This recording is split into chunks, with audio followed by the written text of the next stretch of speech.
Looking at our world from a theological perspective. This is the Theology Central Podcast, making theology central.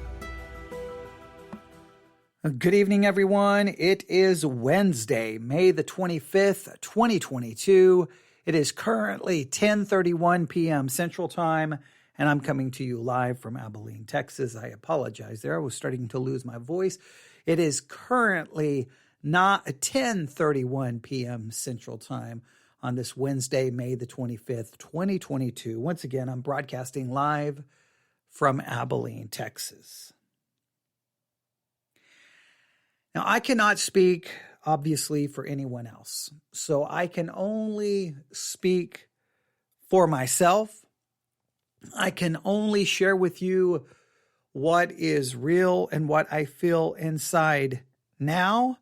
And hopefully there'll be someone out there, somewhere. Don't know if it's in the United States of America. Don't know if it's even in the same state. Don't know if it's it may be a different country. I don't know where it will be.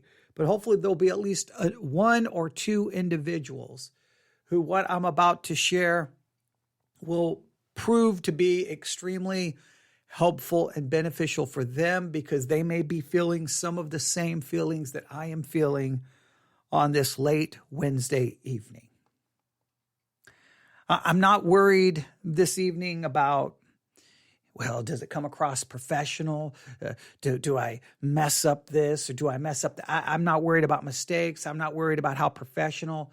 I just want to share with you, well, some struggles that I'm currently having, and maybe a biblical answer for those struggles. And maybe you're having the exact same struggles. I don't know if you've been paying attention to our world right now,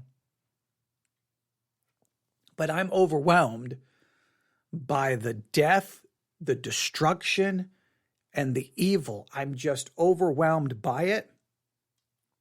And the more I look at it, I'm overwhelmed at my own wickedness and my own evil. It is. I'm looking at the world, and I'm overwhelmed by it. But it just makes me realize my own frailty and my own sin and my own evil, and it's just all so overwhelming. Let's walk through some of this. You obviously are very aware of the war happening in Ukraine with Russia invading, and people are being slaughtered, people are being killed, there's death, there's destruction.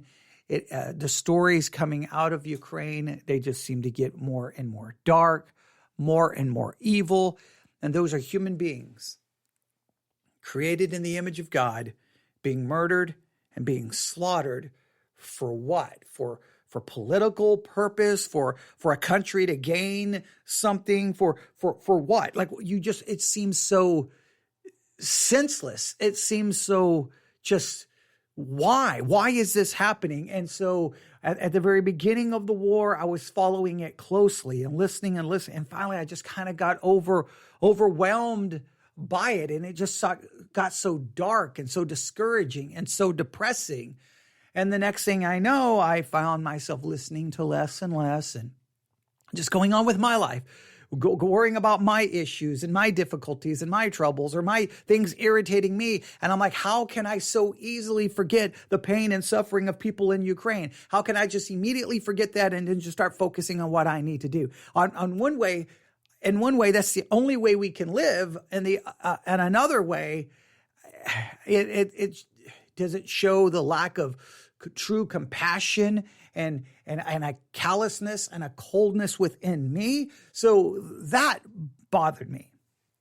And then the next thing you know, well, a tragic mass shooting happens in Buffalo, New York, where 10 people are shot and killed, senseless murder because of racism. And then you see the evil of racism, hating people simply because the color of their skin, simply because of where they're from, simply because of their background. And you just see how horrible it is. And then you watch all of the reactions to it, where people slide over into conspiracy theories and this and turn and start making it a political statement. And you're like, there's 10 people dead and we can't even grieve and be bothered by that. No, we have to start looking at it from a political standpoint. And it just shows the callousness and the deadness in that. And I was broken and I was upset about that. And before I know it, I'm turning my attention to other things. And then while I'm moving on and moving past that, then boom, the Southern Baptists released their absolute apocalyptic report of sexual assault and abuse within the Southern Baptist Convention, the cover up, the just horrific, horrendous, horrible, just tragic. And the stories, oh, wow. I mean, the one story that just keeps coming back to me is the 14-year-old raped by her pastor. And then she has to confess to the church because she's pregnant, but she can't tell them who the father is. I mean, what kind of just utter evil? It's just, and I just, once again, I'm bothered about the world. There's murder and war and death and destruction. And then even inside the church, there is just sin and evil and cover up and hypocrisy. And then I realize my own sin and my own failures and my own frailty and my own wickedness. And I'm like, what do we do? And then while I'm still trying to process that report, and I was having a hard time even trying to process the report from the Southern Baptist Convention, then right here in Texas, 80 miles from San Antonio, Texas, a young person walks into an elementary school and kills 19 elementary school students, just children slaughtered. For what? Why? How come? And I'm just, once again, overwhelmed with everything, not knowing what to say, not knowing what to do. It's just, there's just an overwhelming sense of just like not just a darkness, but a darkness that you can like literally feel, a darkness that just weighs on me, just like weighs on me and I can't even try to explain to you the utter just discouragement and depression I feel. It's like the world is a mess. The church is a mess. There's death, destruction, sin, and evil inside the church, outside the church, in me, in you. It's just, what do we do? Where do we go? Just not even knowing what to say. Not even, I'm going to be honest with you, not even wanting to pray. Not even wanting to pray about anything. No, just almost wanting to just scream. And Psalm 130, verse 1 comes to mind. Out of the depths, I call to you, Lord. Lord, listen to my voice. But out of the depths, I call to you. Out of the depths. And I feel like that I'm definitely in the depths, that I'm so far in the deep that my only hope is if God doesn't hear me, I'm going to drown. I'm going to be overwhelmed by it. And the more I started thinking about it, I started thinking of the idea of biblical laments. Biblical laments. And I just started doing a little, scribbling some things down. And then I came across an article entitled Biblical Laments, Prayer Out of Pain. Prayer out of pain. And I know it's a late Wednesday night. I know most people won't be listening at this late hour.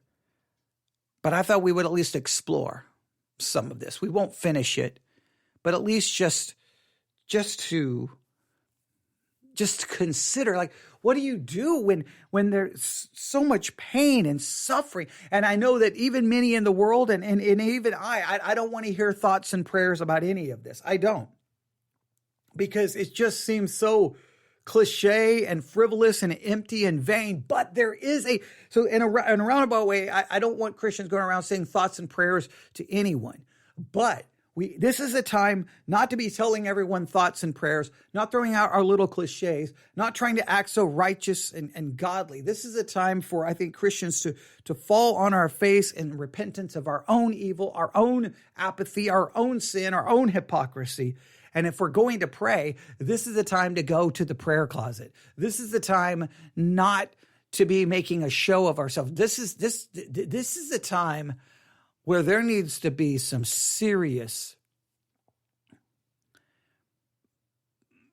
just self-inspection, self-reflection, some time spent in the closet on our face in sackcloth and ashes, weeping and mourning and lamenting for everything going on around us, in the church, outside the church. So I'm going to consider some things written here about biblical laments. And we'll just take it apart and we'll go from there. I want you to listen carefully. All right? At a certain time, a country was under attack by an assortment of Middle Eastern peoples. The crisis was acute, and its leader called the people to prayer. Now, this general description may sound painfully similar to things that's happened in recent modern history, but in fact, the theme in question was about 850 BC. The country was the biblical kingdom of Judah. The enemies were from Ammon, Moab, and Edom, today all a part of Jordan. The leader was the Davidic king Jehoshaphat, and the prayer he called the people to, and I quote in the translation they offer, "We are powerless before this vast multitude that comes against us. We are at a loss what to do. Hence our eyes are turned toward you." The prayer they were called to was a prayer of lamentation. It was a lament. 2 Chronicles 20, verse 12. If I said 2 Chronicles 22, I apologize. 2 Chronicles 20, 12. I'm going to read it from the translation that I have here in front of me, just because it's the closest one to me. 2 Chronicles chapter 20, verse 12. We read these words. 2 Chronicles chapter 20. Yeah, I like the way it's written here. Okay, 2 Chronicles chapter 20, verse 12. "Our God, will you not judge them? For we are powerless before this vast number that comes to fight against us. We do not know what to do, but we look to you." We don't know what to do. We don't know why. We don't understand. We don't know what to do, but we look to you. We don't understand how your sovereignty works in times of all these horrible tragedies. We don't know where you were in light of all of these horrible tragedies, whether it was in the church, whether it's in Ukraine, whether it's in Buffalo, New York, whether it's here in Texas. We don't know there's so much we don't know. We just don't have answers. But all we can do is look to God, because if we don't look to God, where do we look? Do we look to politics? Do we look to our own devices? Where do we look? So he calls them to a prayer of lamentation. Lamentation is a prayer for help coming out of pain. Lamentation is a prayer for help coming out of pain. I don't think it's truly a lamentation. I don't think it's truly a lament until your voice rises from pain. Think of it's like, here is the pain, and what comes out of that pain, what comes out of it is a lament. Yeah, you can read a lament. You can memorize a lament. You can pray a lament, but it's not truly a lament. It's not truly a lamentation until it comes out of deep, deep, horrible pain and suffering and tragedy. When you feel it. If you don't feel the lament, then I don't know if it's really a lament. You may memorize it. You maybe say it. You may be able to stand behind a pulpit and say, our world is hurting right now. Let's pray a lament. Let's sing a lament. But it's got to be where we feel it. That's when it's true. But what's so difficult is sometimes in that time of pain and confusion and darkness, where the darkness is so dark that you literally feel it, that sometimes is a time we don't want to offer a prayer of lament. We don't want to say anything. We don't want to look to heaven. We don't want to look to God. We don't want to pray. We just feel like we just turn from it. But that's when we have to turn to it. The pain, the suffering, that's where we have to allow that pain to have a voice. See, so many times we're taught, I think sometimes in church, that during trial and tribulation, we have to say, it is well with my soul. It is well. Everyone loves that idea, loves that hymn. Oh, what a beautiful hymn. His family died. He's suffering. And oh, it is well with my soul. We love that. But the Bible, they don't always say it's well with my soul. They cry out and lament. They voice their pain. They voice their suffering. And I think so many times within the church, it's like, you better put on the everything's wonderful. All things work together for good. Everything's great. And no, we need to be able to, our pain must be given a voice. And that's the voice of lament. It's a voice where you don't say it is well. You say it is not well. It hurts. There is suffering. There is depression. I don't know what to do. I'm angry. I'm bitter. I don't know why there's so much death and destruction.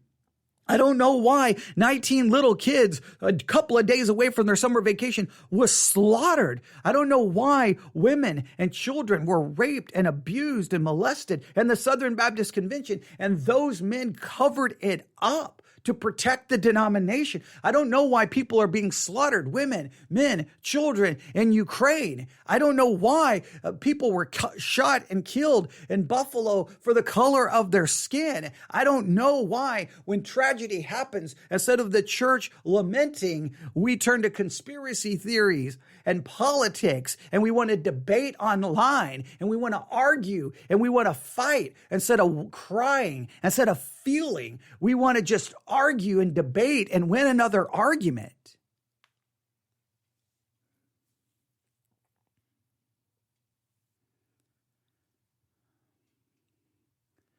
Lamentation, a prayer for help coming out of pain, is very common in the Bible.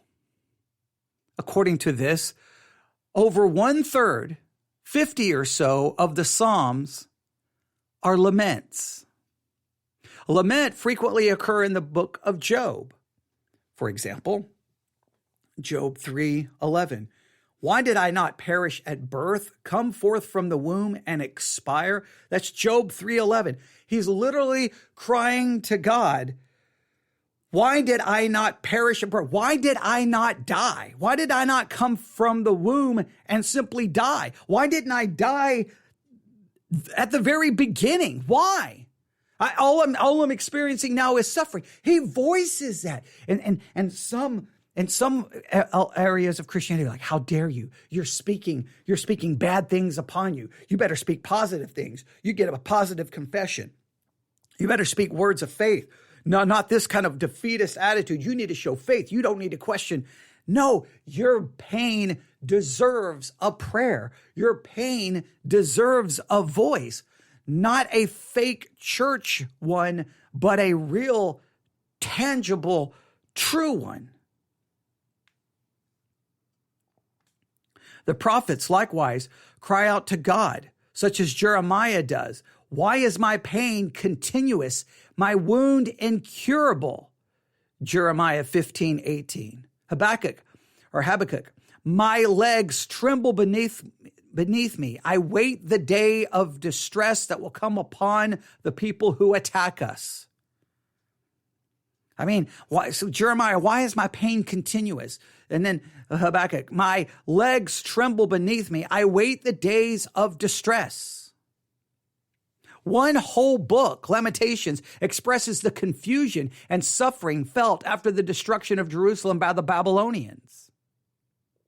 We find something similar in the New Testament as well. People who are afflicted cry out to Jesus for help. Bartimaeus, the blind beggar, shouts out, Jesus, Son of David, have pity on me. Mark 10:47. Have pity on us. The suffering, we cry out in the pain, in the hopelessness, in the helplessness. Jesus himself laments to the Father in the garden, Abba, Father, all things are possible to you. Take this cup away from me. Mark 14:36. In his agony on the cross, Jesus makes his own words of Psalm 22. My God, why have you forsaken me? That's a lament. Take this cup away. Why have you forsaken me? Expressing those words, expressing that pain. Despite its wide-ranging presence in the Bible, we Christians have by and large lost touch with this dimension of prayer. It is something we need to recover. We need to recover the lament. We need to recover it right now. And I challenge you, go through the Psalms and find all of the laments. Just think of anywhere in the Bible there's a lament and make a list. Now, yes, I know each lament has a historical context. Yes, I know it has a textual context. But I want you to take those words of lament. And by no means am I telling you to ignore the historical context or the textual context, but I want you to take those words and make them your words. Give your pain, give your discouragement, give your darkness a voice, and use those words of lament to express your own lament about the shootings, about the Southern Baptist report, whatever it is. Maybe it's a cancer diagnosis. Maybe it's some horrible thing that happened to you. Whatever the lament is, make it your own. Use the laments in the Bible and make them your own to express your pain, your suffering, your confusion, your discouragement, your depression.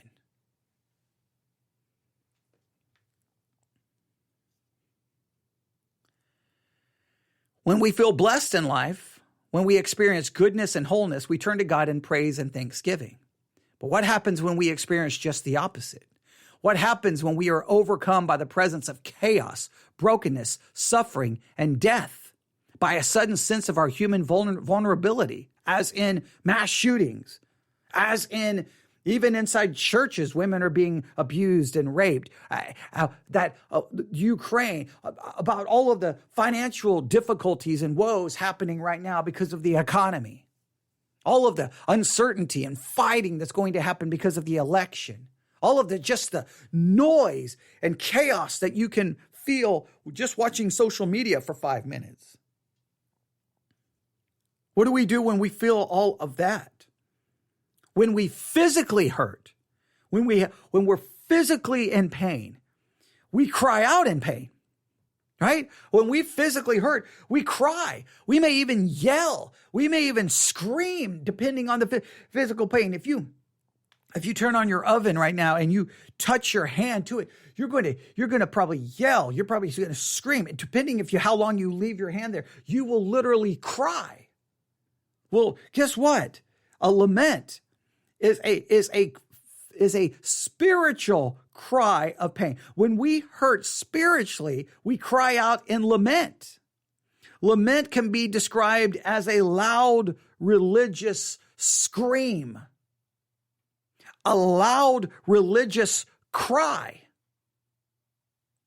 And I know no. We need to have faith. No. Have faith. Don't say anything negative. No. Remember, it is all well with my soul. I'm so tired of hearing it is all well with my soul. It's not all well with my soul. It's not. It's not well with this world. It's not well inside of me. It's not well inside the church. It's not well anywhere. It is chaos and darkness and death and destruction. And all I feel is the despair that comes with it.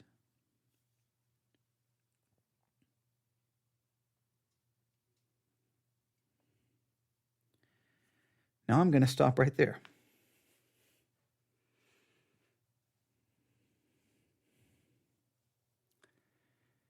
Because I want you just to consider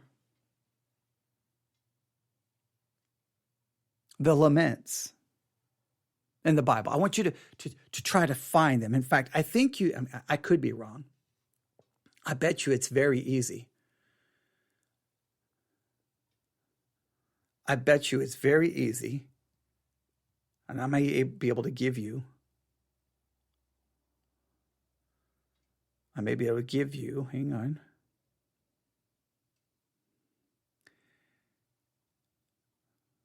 Maybe I'll give you a list. Well, I'll just give you a couple.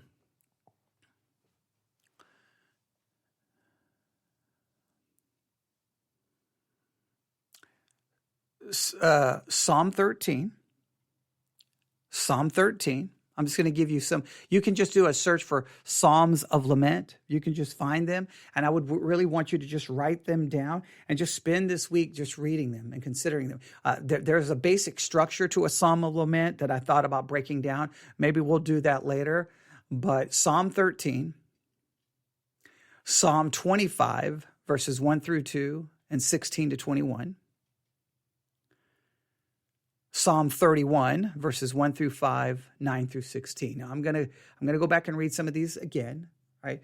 And I think these are psalms of individual lament, all right? Because sometimes you either have a individual lament or a communal or group lament. It's usually, I think there's the two basic categories of how they're broken down. But Psalm 13, I may interrupt Sunday school. We may work on some of this. I may dedicate a good portion of Sunday to this. I don't know. Right now, I'm just so overwhelmed with everything. I don't even know what to do. But Psalm 13, Psalm 25, 1 through 2, 16 to 21. Psalm 31, 1 through 5, 9 through 16. Psalm 86, 1 through 4, 14 through 17. Those are your individual laments.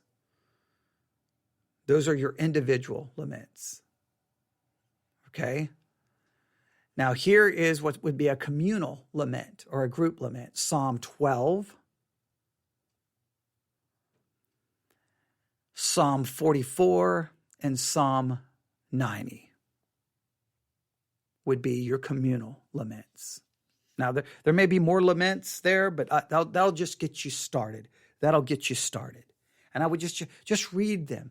And again, I understand there's a historical context. Please don't, by all means, if you can, right now I don't want you to get into all of that. I just want you to take their words, and make it your words to express your pain. I want you to take their words to express your pain. So you can read what they have to say. Help, Lord, for no one is faithful anymore. In fact, I'm going to read it from a different translation. I'll just give you an example. I'll give you an example. I'm going to go to Psalm 12.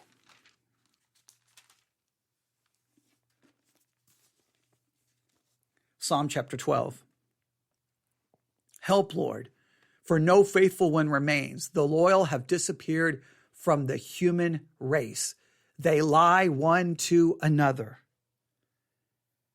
Now, I can take that. Yes, it's got its historical context, but I can take those words and I can express, help, Lord, help, help, help. For there's no one faithful. It feels like the church is unfaithful, including me. It feels like no one is faithful in the world, in the church, anywhere. The loyal have disappeared from the human race. They lie to one another. They speak with flattering lips and deceptive hearts. Lord, I'm not faithful. I don't feel like there's anyone faithful. The church is broken down. What that SBC report is evil, horrible. And Lord, they lied and they covered up this horrible abuse. And Lord, what what evil is in me. Like I can take a part of that and just use it as a starting point for my own prayer. And you can even write out your own prayer in a journal. Right? You can you can say based off Psalm 12, and you can take the language and use it. Not that we're ripping the verses out of context. We're just taking the language of lament and giving our pain a voice. That's very much similar to, right here for my mic stand, you don't see them. There's 4 volumes called the Liturgy of the Hours. It's how the early church prayed, and they would pray the Psalms, taking that language and use it for their prayer. If you go through the Liturgy of the Hours, every month you pray all 150 Psalms. I got all 4 volumes right here. It's my mic stand. And I've talked about the Liturgy of the Hours multiple times. It's an ancient church practice. You're taking those words and you're giving your prayer, your praise, your pain, your anger. You're giving it words, but you're taking it from the very pages of Scripture. You're giving a scriptural voice to your pain. That's what a lament is you're giving a scriptural voice, scriptural language to your pain. And remember, a lament is a spiritual scream of pain. A lament is a spiritual scream of pain, because you're taking the words of Scripture. So I want you to go through those Psalms and just spend some time. This is not Bible study per se. Here's the voice. Here's what I need. I need these words right now because I don't have the words. I don't have the language. I don't. I'm assuming you don't either. And if you don't feel the pain yet, if you don't feel it today, well, spend some time reading the SBC report. That should bring some pain and anger. You should probably find yourself almost shaking. And if that doesn't work, just look up the pictures of they've got pictures of all the kids who were killed in Texas. Just see them. It's like their school pictures or whatever. And just see these little kids gone. And right now there's parents somewhere tonight, probably can't even get in bed, just probably standing there looking into their child's bedroom, and they're never coming home. I don't have any answers for them. None. I don't have any answers for myself.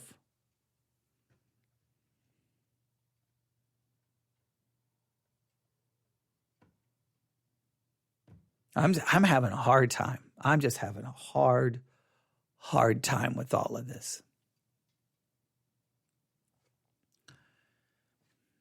We'll talk more about lament tomorrow. We'll come back to this. You can email me, newsif@yahoo.com, newsif@yahoo.com. Thanks for listening to this late night broadcast. God bless.